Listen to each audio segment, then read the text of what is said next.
Hello students, continuing the atomic structure. अब हम बात करेंगे अबाउट द प्रोबेबिलिटी कर्व्स।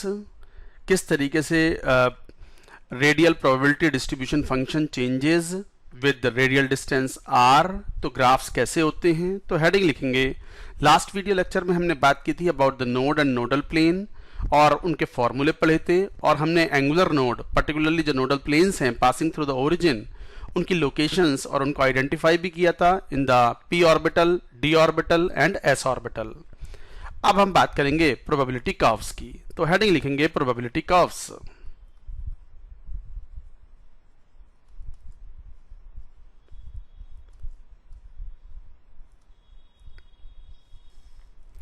थोड़ा सा ट्रिकी है ये, but not difficult at all, believe me.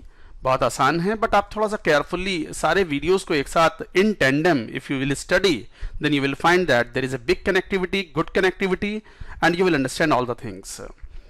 देखो, मैं यहाँ बात करता हूँ, जैसे हमने श्रोडिंगर वेव इक्वेशन में हाइड्रोजन या हाइड्रोजन लाइक स्पीशीज के लिए जब वेव मैकेनिकल मॉडल या क्वांटम मैकेनिकल मॉडल अप्लाई किया था, तो श्रोडिंगर वेव इक्वेशन आई थी। उसमें एक टर्म यूज किया था हमने, wave function psi r theta phi. इसे कहा था हमने wave function, which is nothing but amplitude of electron wave.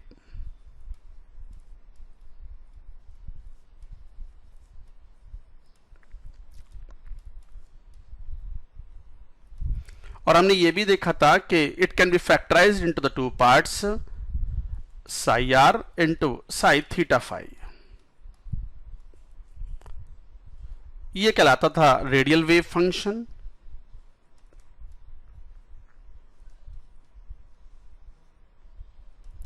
And this is angular wave function.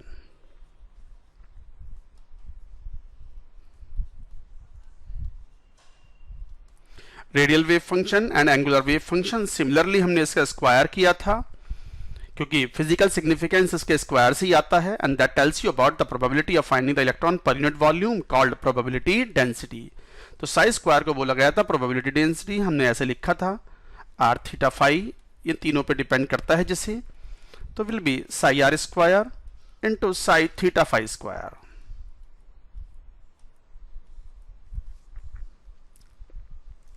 Psi r square को बोला था हमने probability density,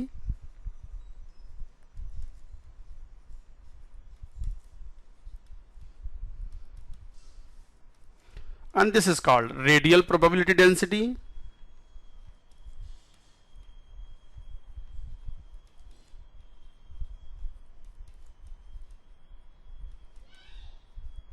And this is called angular probability density.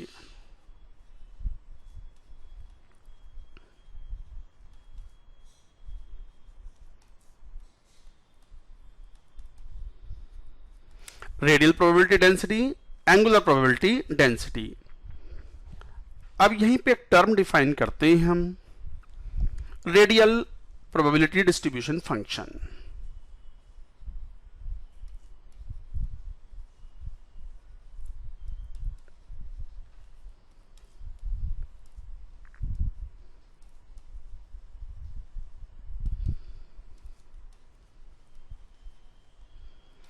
Radial probability distribution function, इसको symbolize करते हैं 4 pi r square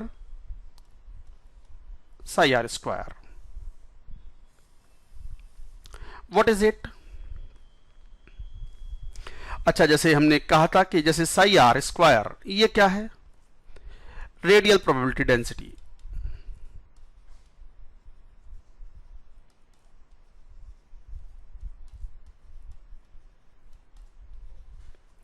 that is probability of finding electron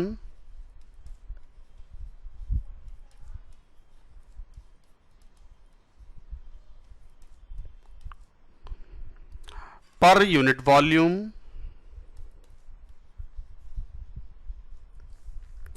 radial probability of finding electron, radial भी लगा दो, radial probability of finding electron per unit volume. But if at all we have to find out the total radial probability, तो radial probability क्या हो जाएगी फिर?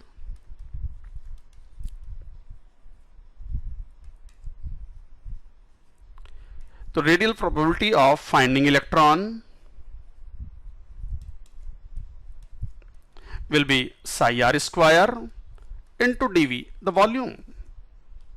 चलो यही फाइंड आउट करते हैं हम. Let us find out radial probability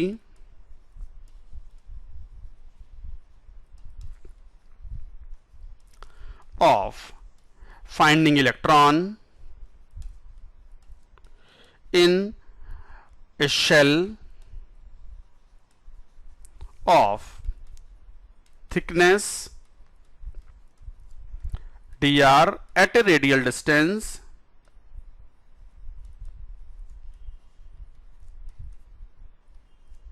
r would be what? You will say psi r square into volume of shell.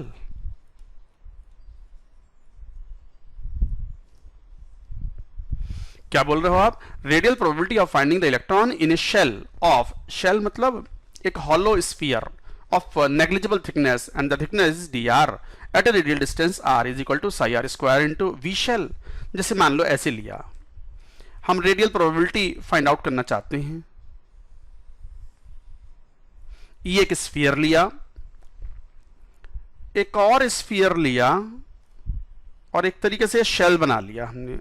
Shell is like a balloon having the negligible thickness. So what is the thickness of this shell? This is dr. And what is the radius? R. At a r radius from the nucleus, this is nucleus.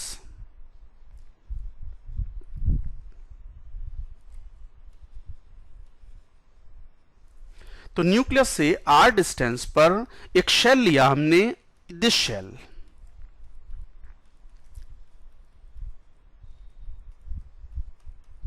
This one. So what is the volume of this shell that we have to find out? So we want to find out the probability of finding the electron, radial probability of finding the electron in this shell of negligible thickness, thickness equal to dr at a radial distance r. So what is the volume of the shell? Volume of shell will be equal to outer volume of the sphere and volume minus volume of the inner sphere. So 4 by 3 pi r plus dr cube minus 4 by 3 pi r cube. थोड़ा simplify करोगे इसको तो you get the term 4 by 3 pi common आ गया, और ये तो आप जानते हो r cube plus dr cube plus 3r dr into r plus dr minus r cube. r cube से यह r क्यूब कैंसिल आउट हुआ. 4 by 3 pi is equal to what? dr cube plus 3r square dr plus 3r dr का whole square. Since dr is very small,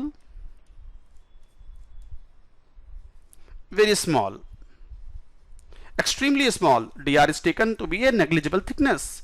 So obviously dr cube is very very small, dr square is also very small, so we can ignore. So ignore dr cube and dr square terms. यहां से ignore कर दिए तो कौन सा term हमारे लिए फिर इंपॉर्टेंट बचेगा? ये वाला. तो what is the volume of the shell of thickness dr at a radial distance r? So that is equal to 4 by 3 pi into 3r square dr. 3 से ये 3 cancel, 4 pi r square dr. इसका मतलब radial probability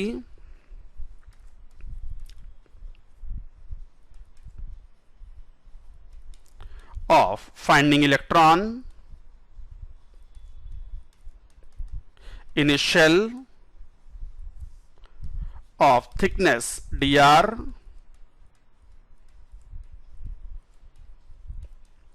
at a radial distance r is equal to what? That is psi r square into dv. And what is the volume? Volume of the shell 4 pi r square psi r, 4 pi r square dr. इसको यूं लिख लो 4 pi r square psi r square into d r. This variable, this one कौन सा, this is called radial distribution function.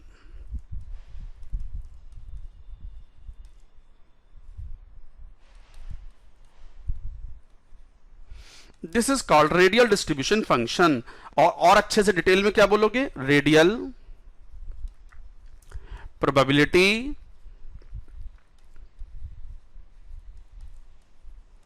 Distribution function.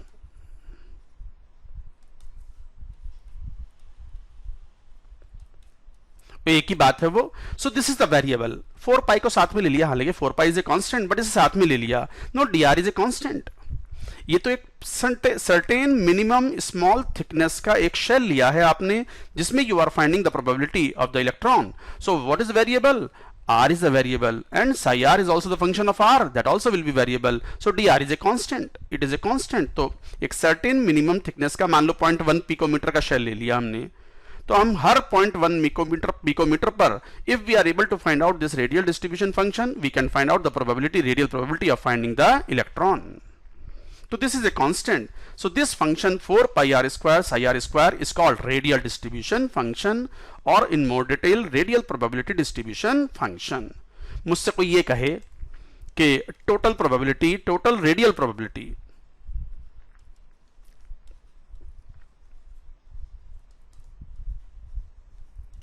of finding electron in a sphere, complete sphere में of radius r would be what? तो क्या करोगे, probability कितनी थी initial, 4 pi r square psi r square d r, ये थी total probability. Integrate कर दो, कहां से लेकर के, आर की वैल्यू 0 से लेकर के आर तक।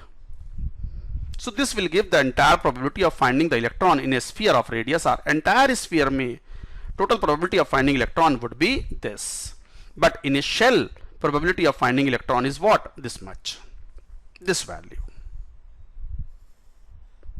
In this particular amount is variable, which is called probability distribution function. तो हमें इसके ग्राफ बनाने होते हैं probability distribution functions के।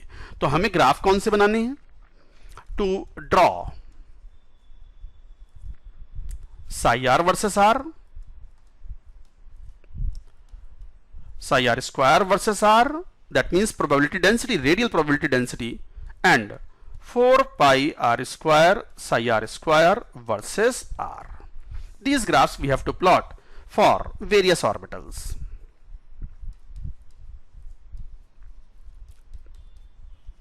Various orbitals के लिए we have to draw these graphs. Psi r versus r, radial wave function versus r, radial probability density versus r, radial distribution function versus r. इनके graph बनाने हैं। अब graph बनाने के लिए you should know the mathematical equation. तो I would suggest the students to remember only one equation. सारे orbitals के लिए, hydrogen and hydrogen like species के लिए this equation is very well applicable. तो क्या जनरल इक्वेशन, वेरी इंपॉर्टेंट, याद रखें, साई आर इन जनरल, ये इन जनरल है। Psi r is what, some constant k, r की power l, l is the azimuthal और subsidiary quantum number, into bracket में a polynomial of r with degree n minus l minus 1 into e की power minus r upon some k dash. So this is the psi r और radial wave function for any orbital, s orbital, p orbital, कोई से भी orbital के लिए this psi r. So what is psi r? Radial wave function.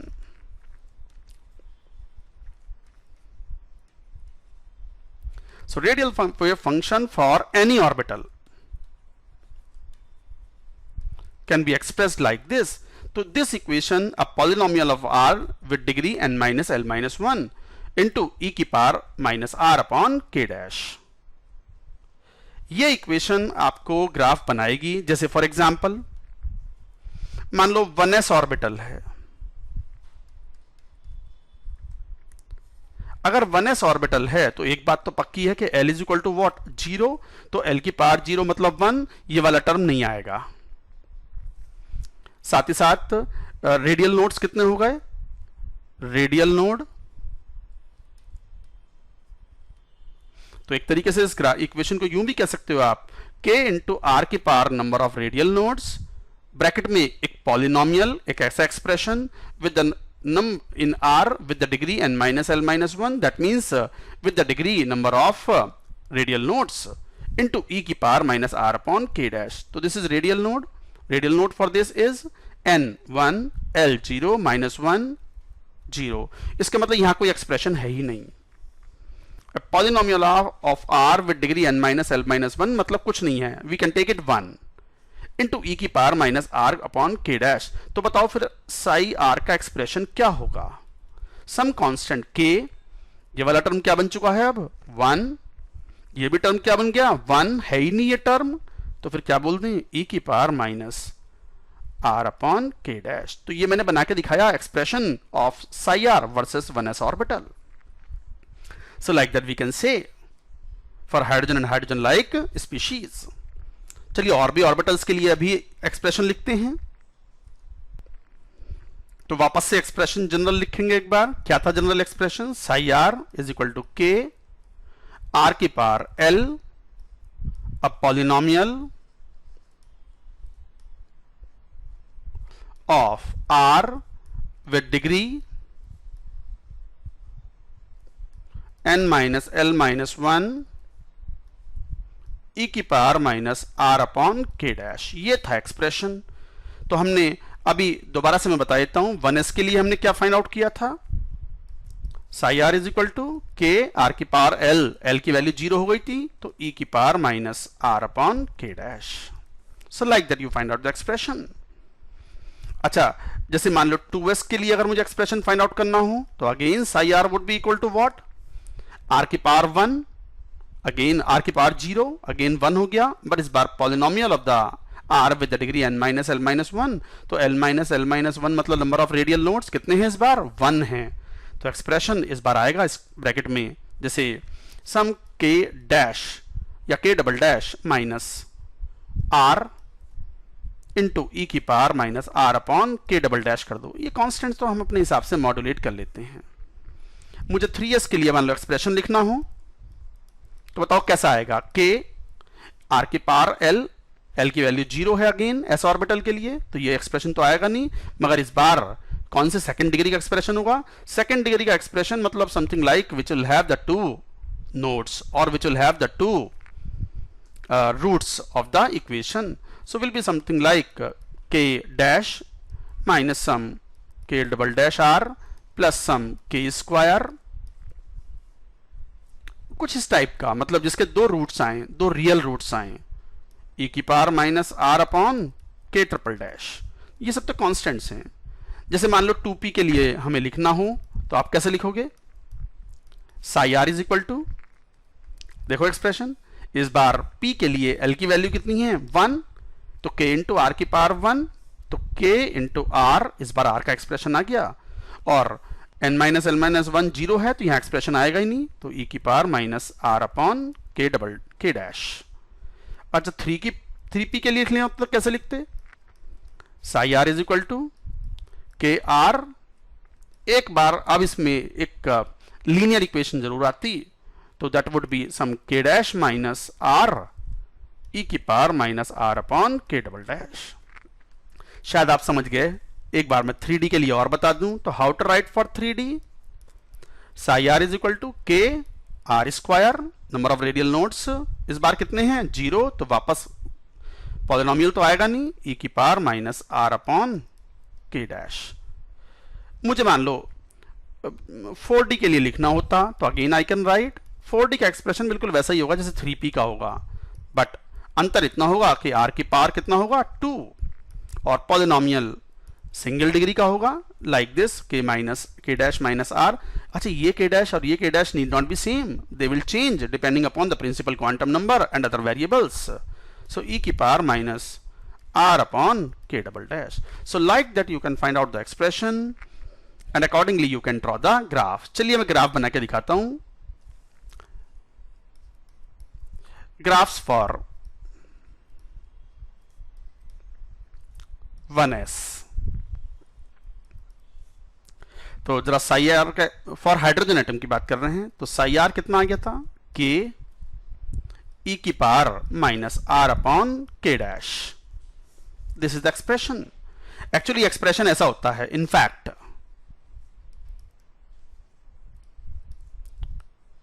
For h atom k dash is equal to a nought, that is Bohr radius.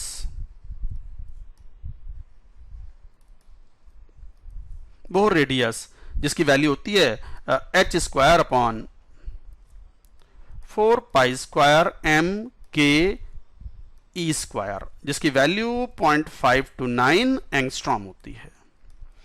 Bohr model में सभी students को ये value याद भी होगी कि हाइड्रोजन एटम की जो ग्राउंड स्टेट रेडियस है that is equal to 0.529 angstrom. So this is h square, ये एच था, h square upon 4 pi square m k e square, तो ये ए नॉट है। तो एक्सप्रेशन कुछ ऐसा होता है इसका एक्चुअली हाइड्रोजन के लिए, psi r is equal to some constant k e की power minus r upon a naught. हालांकि a naught is a constant, all these are universal constants. तो जरा ग्राफ बनाओ।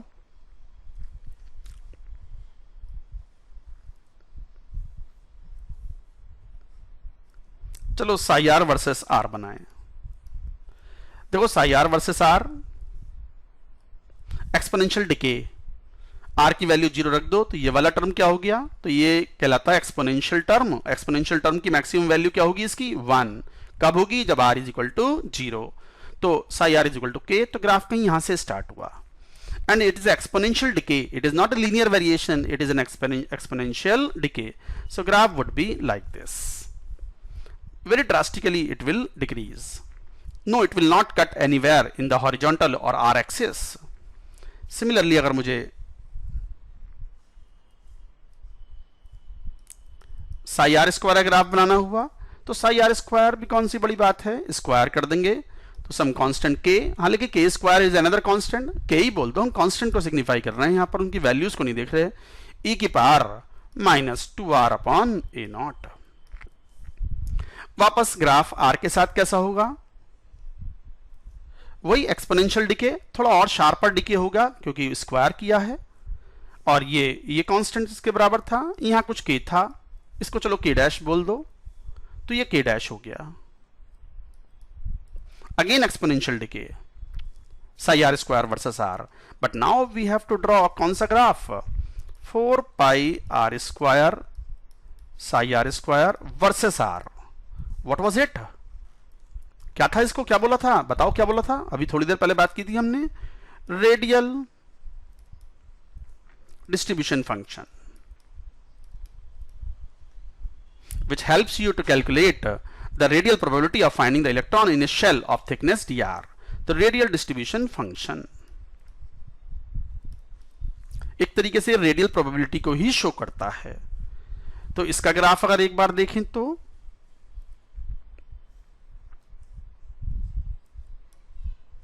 मान लो ये y फंक्शन हो गया क्या, 4 pi r square psi r square versus r. तो इस बार देखना y फंक्शन हमने कहा तो y की वैल्यू कितनी है, 4 pi r square psi r square psi r square, कितना है ये, सम k और आर स्क्वायर ई की power minus 2r upon a naught. यही तो एक्सप्रेशन हुआ y फंक्शन का। तो ये रेडियल प्रोबेबिलिटी है, बट इस बार ग्राफ देखो y वर्सेस r में, इस बार आर स्क्वायर का टर्म मल्टीप्लाई हो गया तो r की वैल्यू 0 करोगे तो ग्राफ कहीं ऊपर से स्टार्ट नहीं होगा, ओरिजिन से स्टार्ट होगा, न्यूक्लियस से स्टार्ट होगा। ये न्यूक्लियस है, जहां से रेडियल डिस्टेंस स्टार्ट हुई, this is nucleus. So at nucleus this is the expression. तो इसमें this factor is called pre exponential factor,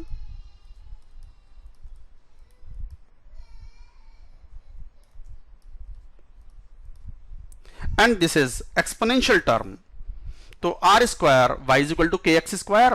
so graph की नेचर कुछ ऐसी होगी, parabolic, but thereafter it increases, finally it decreases, becomes asymptotic to the horizontal axis.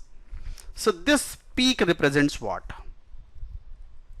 This peak represents maximum radial probability.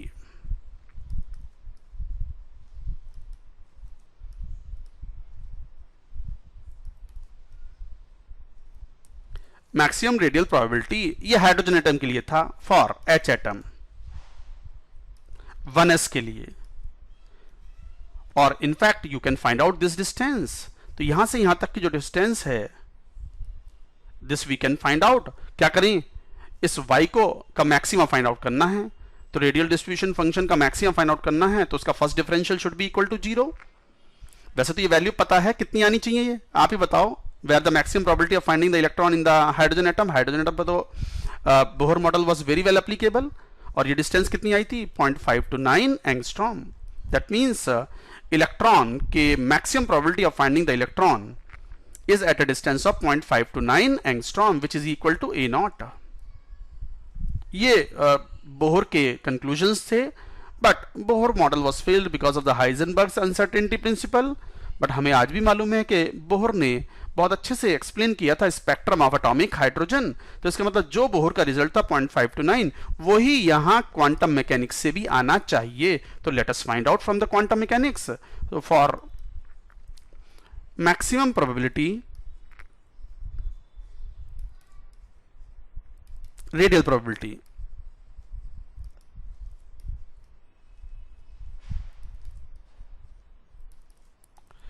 d upon dr of radial probability distribution what 4 pi r square psi r square with respect to that should be equal to 0. तो क्या function था जरा देखें. d upon dr क्या था, देखो ये आया था कुछ, ये रहा सम k r स्क्वायर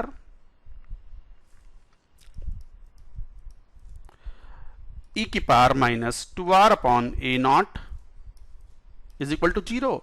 दो फंक्शंस के प्रोडक्ट का डिफरेंशियल. तो क्या करें, r स्क्वायर इंटू e की power minus 2r upon a not into minus 2 upon a not plus e की power minus 2r upon a not into 2r should be equal to 0 and now this r become r maximum.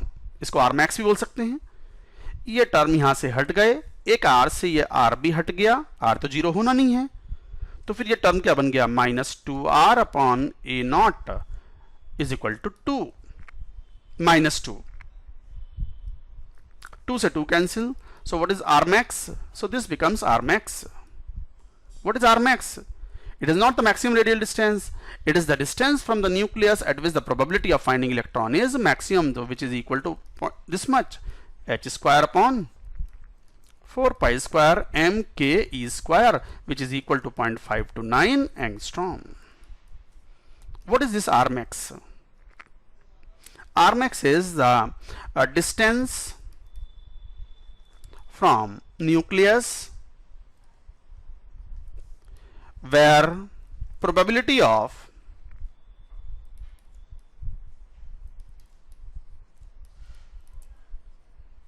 finding electron is maximum for H atom in 1s, and that comes out to be same as obtained by the Bohr. The Bohr model was not wrong, it was quite good, it was wonderfully explaining the spectrum of atomic hydrogen, and the result of the quantum mechanics and the Bohr model for hydrogen atom have been same. So this implies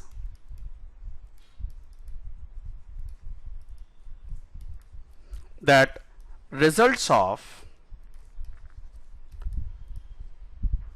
Bohr model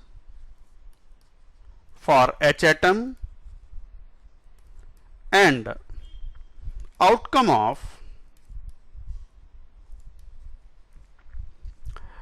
quantum mechanical model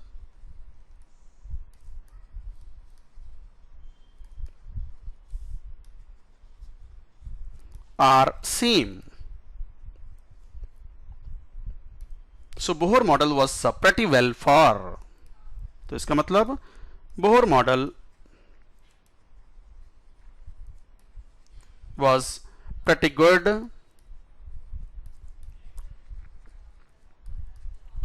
for H and H-like species. At H and H-like species. तो ये हमने देखो तीनों graph बनाए और outcome भी show किया hydrogen के लिए। हालांकि हम किसी भी स्पीशीज के लिए मैक्सिमा फाइंड आउट कर सकते हैं जहां पर इलेक्ट्रॉन के पाए जाने के चांसेस मैक्सिमम हो। तो this is the graph of psi r versus r, this is the graph of psi r square versus r, and this is the graph of 4 pi r square psi r square versus r, that is radial distribution function versus radial distance r from the nucleus, and this shows the maximum probability of finding electron is same as obtained from Bohr model for atomic hydrogen. तो ये lecture आज का बहुत ही useful है, बड़ा important भी है, और IIT एडवांस ने लगभग 2015 में 2016 में एक मैच द कॉलम पूछा हुआ है, और वो मैच द कॉलम जो है वो बहुत ही जबरदस्त बढ़िया क्वालिटी का क्वेश्चन है। आप अगर ये लेक्चर पढ़ोगे अच्छे से, then you will do it. NCERT will not suffice the requirement for solving such kind of questions. NCERT से नहीं हो पाएंगे। NCERT is quite important for many cases but can not solve all the questions particularly of IIT JEE advanced. तो मैं कई बार हमें इसका remaining portion we will take up in the next video, but जैसे कई बार स्टूडेंट्स को assistance की जरूरत पड़ती है, तो YouTube चैनल पर क्वेश्चंस का जवाब देना उतना आसान नहीं होता, but you can come to the Telegram app है,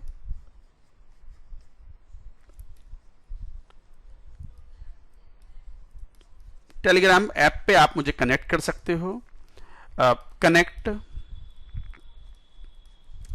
मेरा जो एड्रेस है उस पे https://t.me/alk_sir, इस पर आप मुझे कनेक्ट कर सकते हो। टेलीग्राम ऐप जो है वो आपको एंड्रॉयड पर बड़ी आसानी से मिल जाएगा, iOS पे भी मिल जाएगा। So accordingly you can connect and you can ask your doubts. Already students are asking doubt on that channel or that Telegram app. इसको यही स्टॉप करते हैं। Remaining things we will take up in the next video.